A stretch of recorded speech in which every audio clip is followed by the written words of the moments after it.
Hello everyone. Previous క్లాస్లో మనం power point యొక్క యూజర్ ఇంటర్ఫేస్ గురించి తెలుసుకున్నాం. టుడే క్లాస్లో మనం హోమ్ రిబ్బన్కి సంబంధించిన ఆప్షన్స్ అన్ని మనం చూద్దాం. మనం ఒక ప్రెజెంటేషన్ని క్రియేట్ చేయాలి అంటే మనం స్లైడ్స్ అనేవి తీసుకుంటాము. సో స్లైడ్స్ అంటే ఏంటంటే ఎంఎస్ వర్డ్లో కావచ్చు, ఎక్సెల్లో కావచ్చు, వాటిలో ఉండే షీట్స్ని మనం ఏమంటాము? ఎంఎస్ వర్డ్కి వచ్చేస్తే మనం డాక్యుమెంట్స్ అంటాము. ఎంఎస్ ఎక్సెల్కి వచ్చేస్తే షీట్స్ అంటాము ఆర్ వర్క్ బుక్ అని అంటాము. అదే విధంగా మనకి ఇక్కడ పవర్ పాయింట్ లో స్లైడ్స్ అని పిలుస్తాము. సో ఇక్కడ కనిపిస్తున్న ఈ డాక్యుమెంట్ ని మనం స్లైడ్స్ అంటాము. సో మనం ఒక ప్రెజెంటేషన్ ని క్రియేట్ చేయాలంటే ఫస్ట్ మనం స్లైడ్స్ అనేవి తీసుకుంటాము. సో ఆ స్లైడ్స్ ని మనం ఎలా తీసుకుంటాము, సో వాటిలో మనకి ఏ ఏ ఆప్షన్స్ ఉంటాయి అనేది ఫస్ట్ మనం చూద్దాం. ఒక ప్రెజెంటేషన్ ని మనం క్రియేట్ చేయాలంటే మనం కొన్ని స్టెప్స్ ని ఫాలో అవుతాము. సో ఆ స్టెప్స్ ఏంటి అంటే ఇక్కడ చూడండి. ఫస్ట్ మనం ఒక ప్రెజెంటేషన్ క్రియేట్ చేయాలి అంటే స్లైడ్స్ ని తీసుకుంటాము. సో ఫస్ట్ స్లైడ్స్ ని తీసుకొని వాటికి లేఅవుట్స్ అనేవి మనం అప్లై చేస్తాము. లేఅవుట్స్ అప్లై చేసిన తర్వాత థీమ్స్ అనేవి ఉంటాయి. సో ఆ థీమ్స్ ని అప్లై చేస్తాము. అండ్ బ్యాక్గ్రౌండ్ స్టైల్స్ అనేవి ఉంటాయి, వాటిని అప్లై చేస్తాము. తర్వాత నెక్స్ట్ స్టెప్ లో ట్రాన్సిషన్స్ అప్లై చేస్తాము. అండ్ వాటికి యానిమేషన్స్ అనేవి అప్లై చేస్తాము. తర్వాత ఆ స్లైడ్ షోని మనం ప్లే చేస్తాము. సో ఈ స్టెప్స్ అన్ని మనం ఒక ప్రెజెంటేషన్ క్రియేట్ చేయాలంటే ఈ స్టెప్స్ అన్ని మనం ఫాలో అవ్వాలి. సో ఈ స్టెప్స్ ని ఫాలో అవుతూ మనం ఒక ప్రెజెంటేషన్ ని ఎలా క్రియేట్ చేస్తామో చూద్దాం. సో ఫస్ట్ అయితే స్లైడ్స్ ని మనం ఎలా తీసుకుంటాము, అసలు లేఅవుట్స్ అంటే ఏంటి, సో వీటికి సంబంధించిన ఆప్షన్స్ అన్ని చూద్దాము. ఫస్ట్ అయితే స్లైడ్ అంటే ఏంటో మీకు తెలిసింది కదా. సో ఇక్కడ మనకి కనిపిస్తున్న ఈ డాక్యుమెంట్ వచ్చేసి మనం స్లైడ్ అని పిలుస్తాము. సో ఈ స్లైడ్స్ మనం ఎలా ఇన్సర్ట్ చేస్తాము, ఇక్కడ మనకి ఒక స్లైడే ఉంది కదా, మల్టిపుల్ స్లైడ్స్ అనేవి కావాలి. సో అప్పుడు మనం స్లైడ్స్ ని ఎలా తీసుకుంటాము అంటే ఇక్కడ చూడండి, హోమ్ అనే ట్యాబ్. సో హోమ్ అనే ట్యాబ్ లో స్లైడ్ కి సంబంధించిన ఒక గ్రూప్ ఉంది. సో ఈ గ్రూప్ లో మనకి ఇక్కడ కొన్ని ఆప్షన్స్ ఉన్నాయి చూడండి. సో న్యూ స్లైడ్ అని, లేఅవుట్ అని, రిజెక్ట్ అని, సెక్షన్ అని. సో ఫస్ట్ ఆప్షన్ ఏంటి, మనకి న్యూ స్లైడ్. ఒక న్యూ స్లైడ్ ని మనం తీసుకోవాలి అంటే ఈ ఆప్షన్ ని సెలెక్ట్ చేసుకుంటాము. ఫర్ ఎగ్జాంపుల్ ఈ స్లైడ్ ని ఒకసారి నేను డిలీట్ చేస్తున్నా. ఇక్కడ ఉన్న స్లైడ్ ని నేను డిలీట్ చేశాను. ఇప్పుడు నాకు ఒక స్లైడ్ కావాలి. అప్పుడు నేనేం చేయాలి, ఇక్కడ న్యూ స్లైడ్ అని ఒక ఆప్షన్ ఉంది. ఈ ఆప్షన్ ని నేను సెలెక్ట్ చేసుకుంటే నాకు ఒక న్యూ స్లైడ్ అనేది యాడ్ అయింది. అండ్ ఇలానే నాకు ఒక స్లైడ్ కాదు కదా కావాల్సింది. ఎంఎస్ ఆఫీస్ గురించి నేను ఒక ప్రెజెంటేషన్ క్రియేట్ చేస్తున్నా అనుకుందాం. ఎంఎస్ ఆఫీస్ లో ఉండే అప్లికేషన్స్ గురించి చెప్పాలి అండ్ ఎంఎస్ ఆఫీస్ యొక్క ఫీచర్స్ చెప్పాలి. సో మనకి డిఫరెంట్ డిఫరెంట్ థింగ్స్ అనేవి ఉంటాయి. సో వాటికి ఒక్కొక్క కేటగిరీకి ఒక్కొక్క స్లైడ్ అనేది మనం క్రియేట్ చేసుకుంటాము. సో అలాంటప్పుడు ఒక స్లైడ్ ని మరలా మనం ఇన్సర్ట్ చేసుకోవాలి అంటే మళ్ళా న్యూ స్లైడ్ కి వెళ్తాము. సో ఇక్కడ చూసుకోవచ్చు మీరు ఎన్ని స్లైడ్స్ మనకి ఇక్కడ ఉన్నాయి అనేవి, మనకి 2 స్లైడ్స్ అనేవి ఉన్నాయి. సో ఇది వచ్చేసి సెకండ్ స్లైడ్. అండ్ ఇక్కడ సెలెక్ట్ చేసుకోవచ్చు మనం డైరెక్ట్ గా. ఫస్ట్ స్లైడ్ పైన నేను క్లిక్ చేస్తున్నా చూడండి, స్లైడ్ వ్యూ మారింది కదా. సో ఇది వచ్చేసి మనకి ఫస్ట్ స్లైడ్ అండ్ ఇది వచ్చేసి సెకండ్ స్లైడ్. అండ్ ఇలానే ఇంకా మనకి స్లైడ్స్ కావాలంటే మనం ఎన్ని స్లైడ్స్ కావాలన్నా ఇక్కడ మనం యాడ్ చేసుకోవచ్చు. ఇంకో వే కూడా ఉంటుంది మనకి స్లైడ్ యాడ్ చేసుకోవడానికి. ఏ స్లైడ్ పక్కన మనకి ఒక స్లైడ్ కావాలో ఆ స్లైడ్ పైన రైట్ క్లిక్ చేస్తాము. రైట్ క్లిక్ చేసి ఇక్కడ న్యూ స్లైడ్ అని ఒక ఆప్షన్ ఉంది చూడండి. సో ఈ ఆప్షన్ ని క్లిక్ చేసుకుంటే చూడండి ఫోర్త్ స్లైడ్ మనకి యాడ్ అయింది. సో ఇక్కడ 2 వేస్ లో మనం ఇక్కడ స్లైడ్స్ ని యాడ్ చేసుకోవచ్చు. సో స్లైడ్స్ ని ఎలా యాడ్ చేసుకుంటామో చూసాము. ఇప్పుడు అదే విధంగా నెక్స్ట్ ఆప్షన్ ఏంటి, లేఅవుట్. సో లేఅవుట్ అనే ఆప్షన్ మనకి ఏంటి అంటే ఎంఎస్ వర్డ్ లో మనం డేటాని ఎలా ఎంటర్ చేస్తాం, డాక్యుమెంట్ పైన ఇక్కడ నేను క్లిక్ చేస్తున్నాను. ఇక్కడ క్లిక్ చేసుకుని నేను టెక్స్ట్ ని ఎంటర్ చేసుకుంటా అంటే కుదరదు. టెక్స్ట్ సెక్షన్స్ అనేవి ఉంటాయి. ఆ సెక్షన్స్ లోనే మనం డేటాని ఎంటర్ చేయగలము. ఇక్కడ క్లిక్ చేస్తుంటే నాకు ఇక్కడ కర్సర్ రావట్లేదు. బట్ నేను ఇక్కడ క్లిక్ చేస్తే చూడండి కర్సర్ అనేది బ్లింక్ అవుతుంది కదా. సో ఇక్కడ నేను డేటాని ఎంటర్ చేసుకోగలను. లేఅవుట్ అనే ఆప్షన్ లో ఈ డ్రాప్ డౌన్ ని క్లిక్ చేయండి. చేస్తే ఇక్కడ చూడండి డిఫరెంట్ డిఫరెంట్ లేఅవుట్స్ అనేవి మనకి ఇక్కడ ఉన్నాయి. మన ప్రెజెంటేషన్ కి తగ్గట్టు మనం ఇక్కడ లేఅవుట్స్ అనేవి సెలెక్ట్ చేసుకుంటాము. టైటిల్ స్లైడ్ అనేది ఉంది కదా. సో టైటిల్ స్లైడ్ అనేది నేను ఉంచేస్తున్నాను. ఈ టెక్స్ట్ బాక్స్ లో నేను క్లిక్ చేస్తే నాకు ఇక్కడ చూడండి ఇక్కడ బాక్స్ అనేది డాటర్ లైన్ తో డిస్ప్లే అవుతుంది. సో ఈ డాటర్స్ పైన మనం ఇలా కర్సర్ ని పెడితే 4 హెడెడ్ యారో మార్క్ వచ్చింది చూడండి. సో దీన్ని మౌస్ క్లిక్ చేసి ఇలా పైకి కిందకి మనం డ్రాగ్ చేసుకోవచ్చు. ఇప్పుడు మనం టైటిల్ పెట్టాలనుకోండి, సో ఇలా మధ్యలో పెట్టాం కదా. ఇలా పైకి పెడతాము. సో, అప్పుడు ఇలా మనం డ్రాగ్ చేసుకోవచ్చు. సో, మన కంటెంట్ ఏంటనేది మనం ఇక్కడ రాసుకుంటాము. ఆ కంటెంట్‌ని మనం ఎక్కడ ప్లేస్ చేసుకోవాలనేది ఇక్కడ చేసుకుంటాము. సో, ఈ బాక్స్‌ని మనం ఇలా ప్లేస్ ఎక్కువగా కావాలి అంటే ఇలా డ్రాగ్ చేసుకోవచ్చు. సో, ఇలా యారో మార్క్స్ అనేవి వస్తాయి. సో, ప్లేస్ అనేది మనం ఇక్కడ పెంచుకోవచ్చు. టైటిల్ ఇస్తున్నాం. సో, ఎంఎస్ ఆఫీస్ గురించి కాబట్టి ఎంఎస్ ఆఫీస్ అని ఇస్తున్నాం. ఎంఎస్ ఆఫీస్ గురించి ఇక్కడ నేను పాయింట్స్‌లో మెన్షన్ చేసుకోవాలి. సో, ఎంఎస్ ఆఫీస్ యొక్క మనకి లోగో ఇన్సర్ట్ చేసుకోవాలంటే లోగో కూడా ఇన్సర్ట్ చేసుకుంటాము. లోగో ఇన్సర్ట్ చేసుకోవాలంటే ఇన్సర్ట్ అనే ట్యాబ్‌లోకి వెళ్లి, పిక్చర్ అనే ఆప్షన్‌లోకి వెళ్లి లోగోస్ మనం ఇన్సర్ట్ చేసుకుంటాము. మీరు ఆల్రెడీ ఎంఎస్ వర్డ్‌లో చూసారు. ఎక్సెల్‌లో కూడా చూసారు. సేమ్ అలానే పవర్ పాయింట్‌లో కూడా మనం ఇన్సర్ట్ చేసుకుంటాము. సో, అలా కాకుండా ఇప్పుడు సెకండ్ స్లైడ్ ఉంది. ఈ స్లైడ్‌లో నేను ఎంఎస్ వర్డ్ గురించి చెప్పాలి. సో, ఇక్కడ టైటిల్ వచ్చేసి ఎంఎస్ వర్డ్ అని ఇచ్చాను. ఇక్కడ చూడండి మనకి కొన్ని ఐకాన్స్ కనిపిస్తున్నాయి. సో, ఈ ఐకాన్స్ ఏంటి? ఇక్కడ చూడండి ఈ ఐకాన్ పైన నేను కర్సర్ పెడితే ఇన్సర్ట్ టేబుల్ అని వచ్చింది. అంటే ఈ ఐకాన్ పైన కర్సర్ పెడితే ఇన్సర్ట్ చార్ట్. సో, ఇలానే మనకి డిఫరెంట్ ఐకాన్స్ అనేవి ఉన్నాయి. సో, ఇవేంటి అంటే మనం ఒక పిక్చర్‌ని ఇన్సర్ట్ చేయాలంటే, ఇన్సర్ట్ అనే ట్యాబ్‌లోకి వెళ్లి, పిక్చర్స్‌లోకి వెళ్లి ఇన్సర్ట్ చేసుకుంటాము. అలా కాకుండా డైరెక్ట్‌గా ఇక్కడి నుంచే మనం ఇక్కడ కనిపిస్తున్న ఐకాన్స్ ద్వారా మనం ఇన్సర్ట్ చేసుకోవచ్చు. టేబుల్‌ని ఇన్సర్ట్ చేయాలంటే ఈ ఐకాన్‌ని సెలెక్ట్ చేసుకుంటాము. పిక్చర్‌ని ఇన్సర్ట్ చేయాలనుకోండి, ఇక్కడ పిక్చర్ ఐకాన్ కనిపిస్తుంది. ఈ పిక్చర్ పైన క్లిక్ చేస్తే ఇలా మనకి బాక్స్ ఓపెన్ అయింది. పిక్చర్ యొక్క పార్ట్‌ని ఇక్కడ సెలెక్ట్ చేసుకొని, ఆ పిక్చర్‌ని మనం డైరెక్ట్‌గా ఇక్కడ ఇన్సర్ట్ చేసుకుంటాము. సో, ఇలా అయినా మనం చేయొచ్చు. సో, ఇలా డిఫరెంట్ లేఔట్స్ అనేవి ఉంటాయి. థర్డ్ స్లైడ్‌కొచ్చేసి వేరే లేఔట్ అప్లై చేసి చూపిస్తాను. టు కంటెంట్ అనే ఒక లేఔట్ ఉంది. ఈ ఆప్షన్‌ని క్లిక్ చేసుకున్నాం. మన టైటిల్ వచ్చేసి ఎక్సెల్ ఇస్తాను. ఎంఎస్ ఎక్సెల్ అని ఇచ్చాను.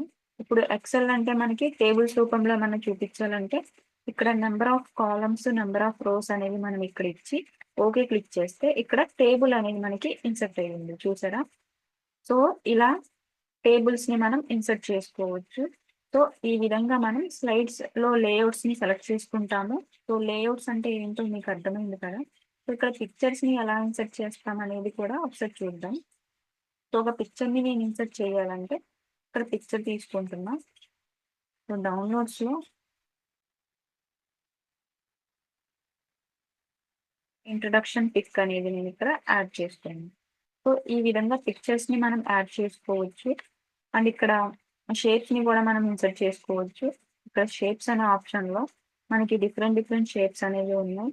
సో, మనకి కావాల్సిన షేప్ మనం ఇక్కడ ఇన్సర్ట్ చేసుకోవచ్చు. షేప్‌ని ఇన్సర్ట్ చేసుకుంటున్నా.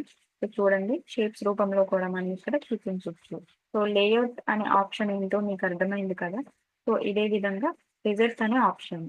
సో, రిజల్ట్ అనే ఆప్షన్ ఏంటంటే ఎంఎస్ ఆఫీస్ అని నాకిక్కడ టెక్స్ట్ ఉంది. ఈ టెక్స్ట్‌కి నేను ఫాంట్ సైజ్‌ని పెంచుకున్నా. ఫాంట్ స్టైల్‌ని మార్చుకున్నా.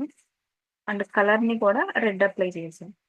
సో, ఇప్పుడేంటి ఈ మొత్తాన్ని సెలెక్ట్ చేసుకున్నా. రిజెక్ట్ అనే ఆప్షన్‌ని క్లిక్ చేసుకున్నా. అంటే ఇప్పుడేమైంది? మనం అప్లై చేసిన స్టైల్స్ అన్నీ ఆ ఫార్మాట్ మొత్తం మనకి క్లియర్ అయిపోయింది. సో, రిజెక్ట్ అనే ఆప్షన్ మనం ఎందుకు యూజ్ చేస్తామంటే ఫార్మాట్స్‌ని క్లియర్ చేయడానికి మనం యూజ్ చేస్తాము. సో, నెక్స్ట్ వచ్చేసి సెక్షన్. సెక్షన్ అనే ఆప్షన్ ఏంటంటే మన పైన స్లైడ్స్ అనేవి కనిపిస్తుంది. సో, వీటికి సెక్షన్ నేమ్స్ అనేవి మనం ఇక్కడ యాడ్ చేసుకోవచ్చు. ఫస్ట్ స్లైడ్‌ని సెలెక్ట్ చేసుకున్న సెక్షన్ అనే ఆప్షన్‌లోకి వెళ్లి యాడ్ సెక్షన్ అంటే ఇక్కడ చూడండి. ఒక సెక్షన్ యాడ్ అయింది. అన్‌టైటిల్ సెక్షన్ అని. సో, ఈ సెక్షన్‌కి మనం నేమ్ కూడా ఇవ్వచ్చు. సెక్షన్ అనే ఆప్షన్‌లోకి వెళ్లి రీనేమ్ సెక్షన్ అంటాము. సో, దీనికి టైటిల్ ఏమిస్తున్నా అంటే ఎంఎస్ ఆఫీస్ అని ఇస్తున్నా. ఇచ్చి రీనేమ్ అంటే ఇక్కడ చూడండి ఎంఎస్ ఆఫీస్ అని ఇచ్చింది. అదే విధంగా సెకండ్ స్లైడ్‌కి కూడా సెక్షన్‌లోకి వెళ్లి యాడ్ సెక్షన్ అంటే మళ్ళా మనకి ఇక్కడ టైటిల్ అనేది ఇక్కడున్న స్లైడ్స్‌కి మనం టైటిల్స్ అనేవి ఈ సెక్షన్స్ ద్వారా ఇచ్చుకోవచ్చు. సో, దీనికి కూడా రీనేమ్ చేస్తున్నా. వర్డ్ అని ఇచ్చాను రీనేమ్. ఇదే విధంగా థర్డ్ స్లైడ్‌ని సెలెక్ట్ చేసుకున్నా.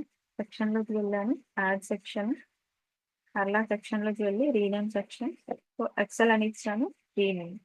సో, ఇదే విధంగా ప్రతి దానికి మనం సెక్షన్స్ అనేవి యాడ్ చేసుకుందాము. ప్రతి ఒక్క స్లైడ్‌కి మనం టైటిల్స్ అనేవి యాడ్ చేసుకుందాం. సో, ఈ టైటిల్స్ ద్వారా మనకి యూజ్ ఏంటంటే, ఇక్కడ చూడండి ఈ టైటిల్‌కి లెఫ్ట్ సైడ్‌లో చూడండి ఒక డ్రాప్ డౌన్ లాగా మనకి కనిపిస్తుంది. దీన్ని మనం క్లిక్ చేసుకోవడం ద్వారా మనం కొన్ని స్లైడ్స్ ని హైడ్ చేసుకోవచ్చు. ఈ స్లైడ్ ని నేను హైడ్ చేసి రిమైనింగ్ చూపించాలనుకున్నాను. అప్పుడు ఈ ఐకాన్ ని నేను సెలెక్ట్ చేస్తే చూడండి హైడ్ అయిపోయింది. అండ్ బోర్డ్ ని కూడా నేను హైడ్ చేయాలంటే సో ఇలా హైడ్ చేసుకోవచ్చు. ఎక్సెల్ ని కూడా హైడ్ చేస్తున్నా. అండ్ ఇలానే మళ్ళా ఎక్స్పాండ్ కూడా మనం చేసుకోవచ్చు. సో ఈ విధంగా ఎక్స్పాండ్ చేసుకుంటాము. అండ్ ఇక్కడ సెక్షన్ అనే ఆప్షన్ లోనే మనకి కొలాప్స్ ఆల్ అని ఒక ఆప్షన్ ఉంది. కొలాప్స్ ఆల్ అంటే అన్ని మనకి హైడ్ అయిపోతాయి. మళ్ళా మనం ఎక్స్పాండ్ ఆల్ అంటే అన్ని ఎక్స్పాండ్ అవుతాయి. అండ్ మనం ఈ సెక్షన్స్ ని రిమూవ్ చేయాలి అంటే ఆ సెక్షన్ లోకి వెళ్తాము. రిమూవ్ ఆల్ సెక్షన్స్ అంటే మనకి ఆ సెక్షన్స్ అన్ని డిలీట్ అయిపోతాయి. అండ్ ఇలానే మనకి ఇంకా కొన్ని ఆప్షన్స్ ఉన్నాయి. ఒక స్లైడ్ ని మనం డిలీట్ చేయాలి అంటే ఈ స్లైడ్ పైన ఏ స్లైడ్ అయితే మనం డిలీట్ చేయాలనుకుంటున్నామో ఆ స్లైడ్ పైన రైట్ క్లిక్ చేస్తాము. డిలీట్ స్లైడ్ అని ఒక ఆప్షన్ ఉంది. సో ఈ ఆప్షన్ ని సెలెక్ట్ చేసుకుంటాము. అండ్ ఇదే స్లైడ్ ని మనం డూప్లికేట్ ఒకటి తీయాలి అంటే ఇక్కడ రైట్ క్లిక్ చేసి డూప్లికేట్ స్లైడ్ అని ఒక ఆప్షన్ ఉంది. సో డూప్లికేట్ చేసుకుంటే చూడండి థర్డ్ స్లైడ్ యొక్క డూప్లికేట్ మనకి ఇక్కడ వచ్చింది. సో ఈ స్లైడ్ ని మళ్ళీ డిలీట్ చేసుకోవాలంటే రైట్ క్లిక్ చేస్తాము. డిలీట్ స్లైడ్ అంటే ఆ స్లైడ్ మనకి డిలీట్ అవుతుంది. అండ్ ఇలానే కంట్రోల్ తో పాటు మనం అన్ని స్లైడ్స్ ని సెలెక్ట్ చేసుకొని రైట్ క్లిక్ ఇచ్చి డిలీట్ స్లైడ్స్ అంటే అన్ని స్లైడ్స్ మనకి ఒకేసారి డిలీట్ అవుతుంది. అంటే మల్టిపుల్ స్లైడ్స్ ని ఒకేసారి డిలీట్ చేయాలి అంటే కంట్రోల్ తో పాటు మనం సెలెక్ట్ చేసుకొని స్లైడ్స్ ని డిలీట్ చేసుకుంటాము. కంట్రోల్ జెడ్ అంటే మళ్ళీ మనకి ప్రీవియస్ లోకి వచ్చేస్తుంది మన మొత్తం హోమ్ ట్యాబ్ లో మీకు స్లైడ్స్ అనే గ్రూప్ కి సంబంధించిన ఆప్షన్ క్లియర్ గా అర్థమైంది కదా. సో అదే విధంగా మనకి ఫాంట్ గ్రూప్ కి సంబంధించిన ఆప్షన్స్ కూడా చూద్దాం. సో ఫాంట్ గ్రూప్ కి సంబంధించిన ఆప్షన్స్ అన్ని మీకు ఆల్రెడీ తెలుసు. బట్ అయినా ఒకసారి ఫాస్ట్ గా చెప్పేస్తున్నాను. న్యూగా చూస్తున్న వాళ్ళకి తెలియదు కదా. సో మళ్ళా చెప్తున్నాను. సో హోమ్ అనే ట్యాబ్ లో ఫాంట్ అనేది మనకు ఒక గ్రూప్ ఉంటుంది. ఫాంట్ అనే గ్రూప్ కి సంబంధించిన ఆప్షన్స్ అన్ని ఏంటంటే మనం ఇక్కడ ఎంటర్ చేసే టెక్స్ట్ ఉంటుంది కదా. సో ఆ టెక్స్ట్ కి అప్లై చేసే ఆప్షన్స్ అన్నమాట. ఈ ఎంఎస్ ఆఫీస్ అనే టెక్స్ట్ ని నేను టెక్స్ట్ స్టైల్ ని మార్చాలి అంటే ఇక్కడ చూడండి క్యాలిబ్రీ అని ఇక్కడ ఒక ఆప్షన్ కనిపిస్తుంది. ఈ డ్రాప్ డౌన్ ని క్లిక్ చేశాను. చూడండి డిఫరెంట్ డిఫరెంట్ ఫాంట్ స్టైల్స్ అనేవి మనకి ఇక్కడ డిస్ప్లే అవుతుంది. మన టెక్స్ట్ కి ఏ ఫాంట్ స్టైల్ అయితే మనం ఇక్కడ అప్లై చేయాలనుకుంటున్నామో ఆ ఫాంట్ స్టైల్ ని మనం ఇక్కడ సెలెక్ట్ చేసుకోవచ్చు. సో ఒకటి నేను సెలెక్ట్ చేసుకున్నాం. అదే విధంగా ఫాంట్ సైజ్ అనేది మనం ఇంక్రీజ్ చేసుకోవచ్చు, డిక్రీజ్ చేసుకోవచ్చు. సో ఇంక్రీజ్ చేసుకుందాం. డిక్రీజ్ చేయాలంటే మనం తక్కువలో పెట్టుకుంటాము. సో ఇంక్రీజ్ చేయాలంటే ఇంక్రీజ్ చేసుకుంటాము. అదే విధంగా మనకి ఇక్కడ ఏ అని 2 ఐకాన్స్ కనిపిస్తున్నాయి. ఇవి కూడా ఫాంట్ సైజ్ ని ఇంక్రీజ్ చేసుకోవడానికి డిక్రీజ్ చేసుకోవడానికి యూజ్ చేసుకుంటాము. ఇక్కడ బోల్డ్ అనే ఆప్షన్ టెక్స్ట్ ని బోల్డ్ గా చేస్తుంది. మళ్ళా ఈ బోల్డ్ అనే ఆప్షన్ తీసేయాలి అంటే మళ్ళా సెలెక్ట్ చేసుకుంటే పోతుంది. అండ్ ఇటాలిక్ అనే ఆప్షన్ మనం సెలెక్ట్ చేసుకుంటే కొంచెం మనకి స్టైల్ అనేది చేంజ్ అవుతుంది. మళ్ళా మనం తీసేయాలి అనుకుంటే మళ్ళా సెలెక్ట్ చేసుకుంటే మళ్ళా ప్రీవియస్ లోకి వచ్చేస్తుంది. సో అండర్లైన్ అనే ఆప్షన్ మనం ఒక టెక్స్ట్ ని అండర్లైన్ చేయాలి అంటే సో అండర్లైన్ అనే ఆప్షన్ క్లిక్ చేసుకుంటాము. సో చూడండి అండర్లైన్ అనేది మనకి అప్లై అవుతుంది. మళ్ళా తీసేయాలి అంటే ఏం మళ్ళా సెలెక్ట్ చేసుకుంటే పోతుంది.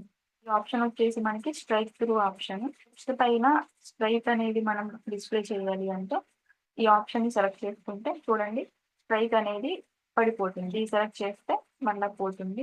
ఇక్కడ ఏవి అని ఒక ఐకాన్ కనిపిస్తుంది. సో ఈ ఆప్షన్ యొక్క నేమ్ వచ్చేసి మనకి క్యారెక్టర్ స్పేసింగ్. సో క్యారెక్టర్స్ మధ్యలో మనకి స్పేస్ అనేది ఏ విధంగా కావాలి అనేది మనం ఇక్కడ సెర్చ్ చేసుకోవచ్చు. ఈ డ్రాప్ డౌన్ ని క్లిక్ చేస్తాము. సో ఇక్కడ డిఫరెంట్ డిఫరెంట్ ఆప్షన్స్ ఉన్నాయి కొన్ని. సో వెరీ టైట్ అంటే దగ్గరగా ఉంటుంది. టైట్ అంటే కొంచెం బట్ ఇక్కడ ప్రివ్యూ చూసుకోవచ్చు మీరు. సో నార్మల్ లో ఉంది మన టెక్స్ట్ అనేది ఇప్పుడు చిన్న ఆప్షన్స్ పైన కర్సర్ పెట్టి ప్రివ్యూ చూసుకొని మీరు అప్లై చేసుకోవచ్చు. మోర్ స్పేసింగ్ అనే ఆప్షన్ లోకి వెళ్ళి మనకి ఇంకా స్పేసింగ్ అనేది ఎక్కువ కావాలా తక్కువ కావాలా అనేది మనం ఇక్కడ డైరెక్ట్ గా ఇవ్వచ్చు. ఆ ఫార్మాట్ మనకి అప్లై అవుతుంది. అండ్ అలానే ఇక్కడ లాస్ట్ ఆప్షన్ వచ్చేసి text colour option. So font colour అంటాను. సో ఫాంట్ కలర్ అంటే మనకి బ్లాక్ కలర్ లో ఉంది ఫాంట్ అనేది. ఇక్కడ ఈ డ్రాప్ డౌన్ ని క్లిక్ చేసుకుంటే మనకి డిఫరెంట్ డిఫరెంట్ ఫాంట్ కలర్స్ అనేవి ఉన్నాయి. సో ఇలా కర్సర్ పెడితే మీరు ప్రివ్యూ చూసుకోవచ్చు. సో ఏ కలర్ అనేది మీకు కావాలి అంటే ఆ కలర్ మీరు ఇక్కడ సెలెక్ట్ చేసుకోవచ్చు. ఆరెంజ్ కలర్ నేను అప్లై చేశాను. సో చూడండి ఫాంట్ కలర్ అనేది చేంజ్ అయ్యింది. సో ఈ విధంగా మనం సెలెక్ట్ చేసుకుంటాము. ఈ ఫార్మాట్స్ అన్ని మళ్ళీ క్లియర్ చేసుకోవాలంటే పైన మనకు ఒక ఐకాన్ ఉంది చూడండి క్లియర్ ఆల్ ఫార్మాటింగ్ అంటాము. సో క్లియర్ ఆల్ ఫార్మాటింగ్ అని క్లిక్ చేస్తే ఈ టెక్స్ట్ పైన అప్లై చేసి ఉన్న ఫార్మాట్స్ మొత్తం మనకి అగైన్ క్లియర్ అయిపోతాయి. సో హోమ్ అనే ట్యాబ్ లో మనం ఏమేమి ఆప్షన్స్ నేర్చుకున్నాం, స్లైడ్స్ అనే గ్రూప్కి సంబంధించిన ఆప్షన్స్ నేర్చుకున్నాం, ఫాంట్ అనే గ్రూప్కి సంబంధించిన ఆప్షన్స్ నేర్చుకున్నాం.